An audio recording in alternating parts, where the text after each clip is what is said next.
یکی از موضوعات اعصاب خورد کن تو مسئله امنیت سایبر برای من مسئله شرنتینگ هست. به خاطر همین تصمیم گرفتم در موردش یه ویدیو بسازم و با زبان ساده و جنرال در موردش صحبت کنم تا شما هم بیشتر با این موضوع آشنا بشین.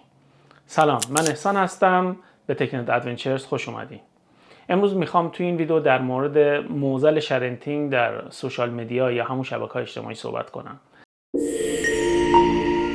شرنتینگ یعنی به اشتراک گذاشتن اطلاعات یا تصاویر فرزندان در شبکه‌های اجتماعی که بیشتر شامل بچه‌هایی میشه که به سن قانونی نرسیدن یا درکی از به اشتراک گذاشتن اطلاعات یا تصاویر ندارن.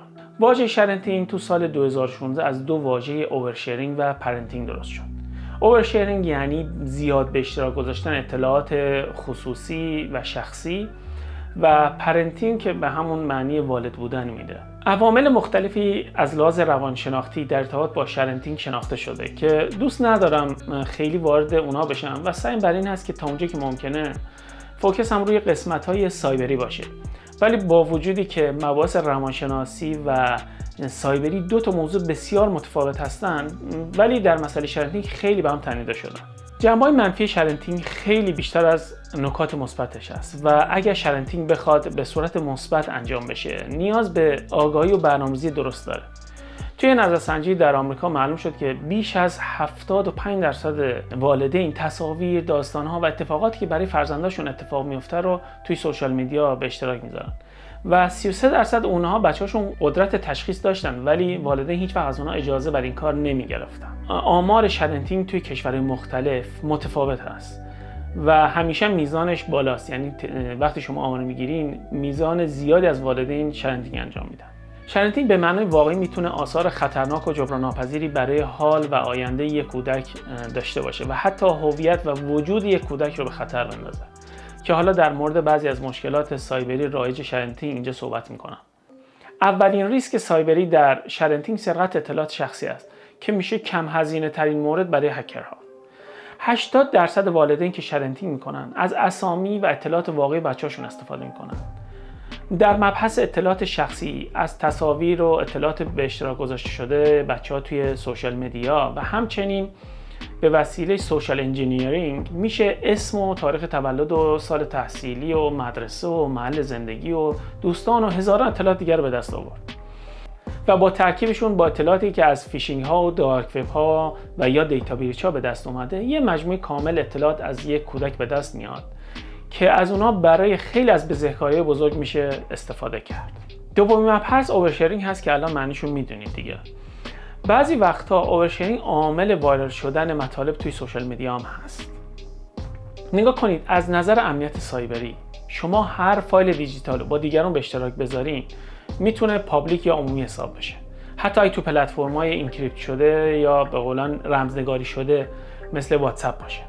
تا زمانی که شما باتن سند یا کلید ارسال روی گوشیتون یا روی کامپیوترتون رو نزدین، کنترل اون فایل دیجیتال با خود شماست.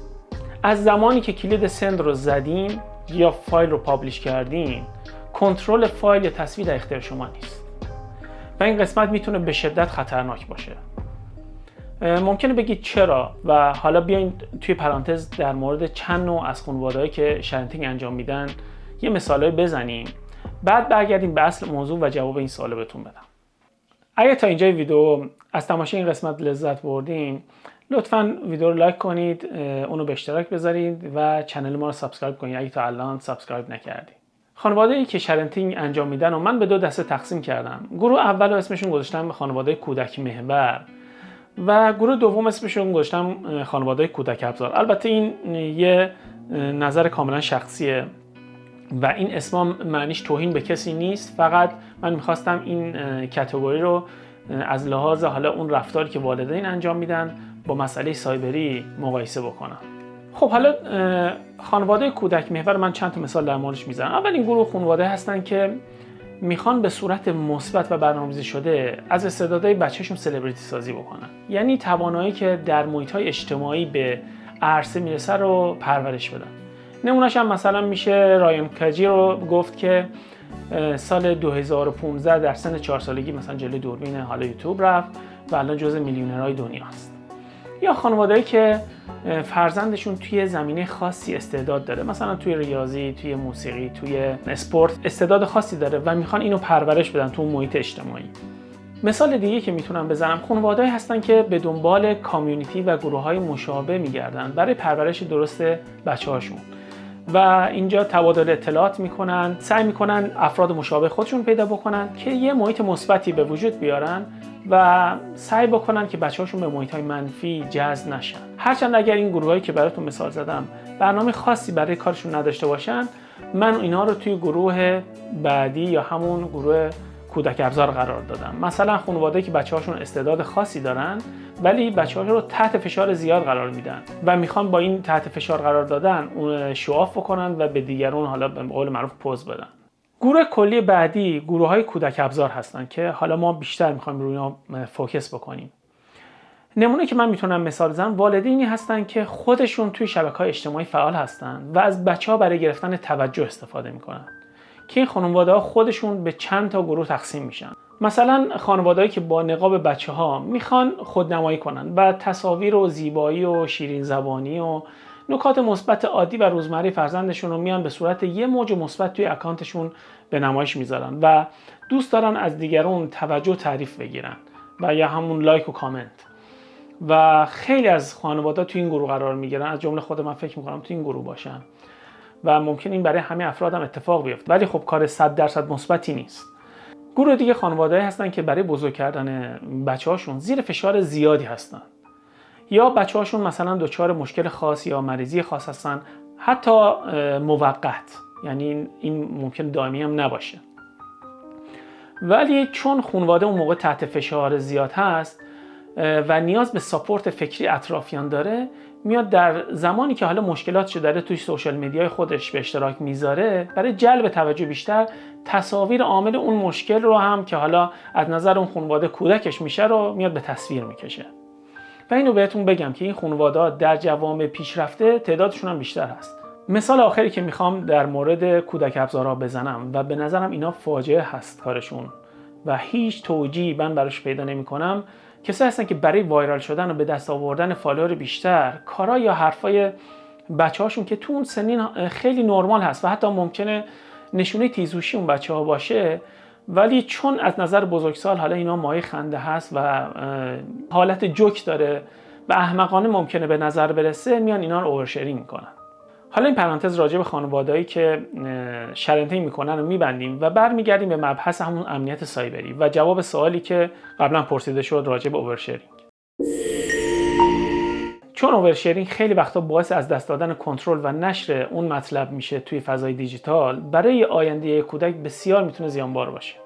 مطمئنم خیلی از شماها تصاویر بچه‌ای رو دیدین که به خاطر وایرال شدن در سوشال میدیا آیندهشون نابود شده، یا چون همه اونها رو میشناسن جرئت نمیکنن پا توی اجتماع بذارن و کسایی که باعث وایرال شدن تصاویر این افراد شده بودن به هیچ نحو نمیتونن تصاویرشون رو که انتشار داده بودن رو از فضای دیجیتال بیرون بکشن و به نظر من این کار با از بین بردن فیزیکی فرد خیلی تفاوتی نداره و کاش یه زمانی برسه که برای شرنتینگ یه قانون درست جهانی به وجود بیاد که جلوی این معضلاتش رو بتونه بگیره. معضل بعدی اورشرینگ میتونه استفاده نامشروع از تصاویر کودکان در پلتفرم‌های نامربوط و یا که ممکنه منجر به هم بشه.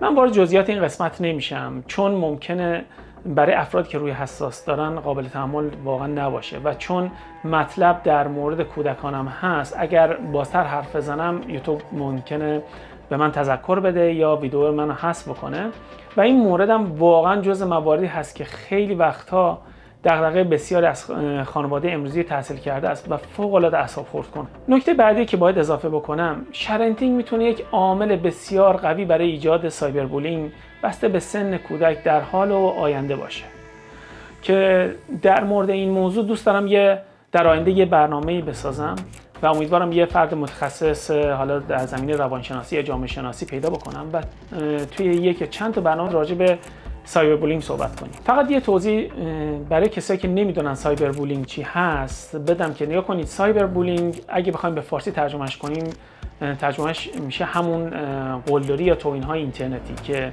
لطمه‌های جبران ناپذیری برای افراد داره مخصوصا کسایی که تو سن تینیجری یا نوجوانی هستن و این میتونه افسردگی‌ها و اضطراب‌های شدید و حتی خودکشی رو هم منجر بشه. آخرین موردی که میخوام در موردش صحبت کنم AI یا همون هوش مصنوعی است که به نظرم این مورد خیلی از موارد قبلی رو که من در موردش صحبت کردم میتونه دربر داشته باشه.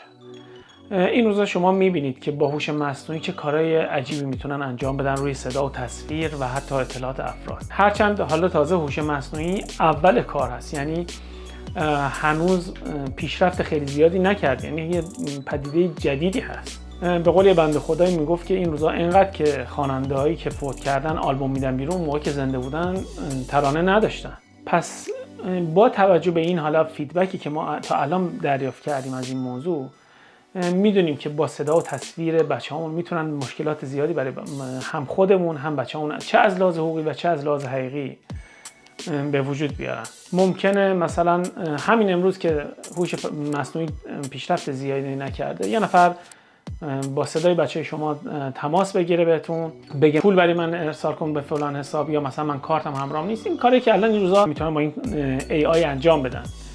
پس سعی بکنیم یک کمی آگاه‌تر باشیم و این موضوع رو بسیار جدی بگیریم. نتیجه داستان شرنتینگ: تصاویر فرزنداتون رو به هیچ عنوان روی هیچ پلتفرمی برای دل و نظر دیگران به اشتراک نذارید. اگه کسی میگه عکس بچه‌هاتو بفرست ببینم، تا حد امکان تفره برین و این کارو نکنین. برای بچه‌هاتون هم که شده رو درواسی رو کنار بذارین. نه این حالا این روی واتساپ هست، کسی نمیبینه، رو اکانت خودش هست.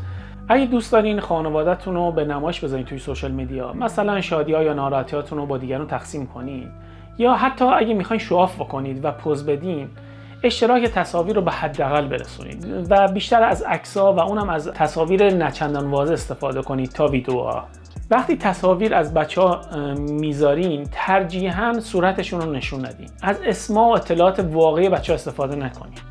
اگه پلن مثبتی برای بچه‌ها در فضای مجازی دارین و اونا قدرت تشخیص خوب و بد رو میدن، ازشون بپرسین. ازشون سوال بپرسین که اجازه این کارو به شما میدن یا نمیدن. تصاویر بچه‌ها رو برای بیشتر دیده شدن خودتون و هدف‌های شخصی استفاده نکنید.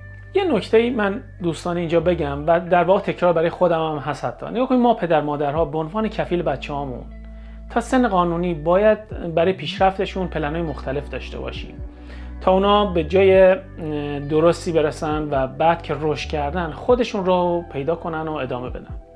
حالا ممکنه ناخواسته این پلن به خاطر عدم اطلاعات دقیق ما بد باشه. مثلا کاری کردیم که قصدتون مثبت بوده ولی نتیجه برعکس داشته. ما همه انسان هستیم دیگه، ممکن اشتباه بکنیم حتی در مورد خودمون. و شما خیلی وقتا دیدین که وقتی بچه‌ها بزرگ شدن برگشتن به پدر مادرشون گفتن تو فلان کاری که برای ما کردی اشتباه بوده، نباید این کارو می‌کردی و این کار به ما لطمه زده. و اون موقع جواب اون پدر مادر اینه که من خیرتو می‌خواستم ولی اون موقع اشتباه می‌کردم. فکر می‌کردم کار درستیه ولی اشتباه بود. در اون لحظه اشتباه فکر می‌کردم. ولی اگر فرزند شما به خاطر اطلاعات یا تصاویری که شما توی شبکه‌های اجتماعی خودتون گذاشتین در آینده دچار سایبر بولینگ شد و اومد پیش شما گفت پدر من، مادر من چرا این کارو کردی؟ میگید من خیرتو می‌خواستم. میتونید بگین من تحت فشار بودم، شرایط سختی داشتم، نیاز به ساپورت دیگران داشتم. اون وقت میگه خب اینا هیچ مشکلی نداشت، اینا رو میتونستی به اشتراک بذاری، اطلاعات شخصی خودت بود، ولی چرا تصویر منو به اشتراک گذاشتی؟ خب میتونستی بگی بچه من فلان مشکل رو داره، فلان بیماری رو داره، فلان اخلاق خنده‌دار رو داره، از دیوار بالا میره، ذلم کرده. اینا رو میتونستی بگی.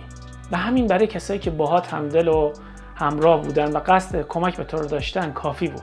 الان همه تو مدرسه میدونن من همون بچه هستم، مشکل منو میدونن. شاید اگر این کارو نکرده بودی الان کسی نمیدونست که من این مشکل رو دارم، ولی الان با مسائل و مشکلات که دیگران هم به وجود میارن روبرو هستن. یا بچه‌ای که به خاطر کاری که انجام داده و تصاویرش وایرال شده مورد تمسخر جامعه است و تمام اعتماد به نفس و هویتش در خطره. خانواده چی میخوان در این مورد بگن میخواستیم به وسیله حالا ویدیوهای تو 4 نفر رو بخندونیم. شما به جای اون فرزندتون باشین چه حسی دارین؟ زمانی که قصد به اشتراک گذاشتن تصاویر اطلاعات فرزنداتون رو دارین، اونها رو 20 ساله در نظر بگیرید. ببینید اونها اجازه این کارو به شما میدن یا نه. یه مثالی من براتون بزنم. نگاه کنید، شما فرض کنید دارین با پارتنرتون زندگی میکنید صبح که از خواب بلند میشین صورت‌ها به هم ریخته، صداها ناجور، حتی هزیون ممکنه اول صبح بگین. حالا فرض کنید پارتنر شما بیاد این فیلم رو از شما بگیره و توی سوشال میدیا شما بدون اجازه قرار بده. چه حسی شما دارین؟ چه فیدبکی به اون پارتنرتون دارین؟ و اگه ما بچهای خودمون رو توی سن حالا مثلا 20 ساله در نظر بگیریم، اون وقت اگر که فکر بکنیم که اونا به ما اجازه ندن، بهشون حق میدیم.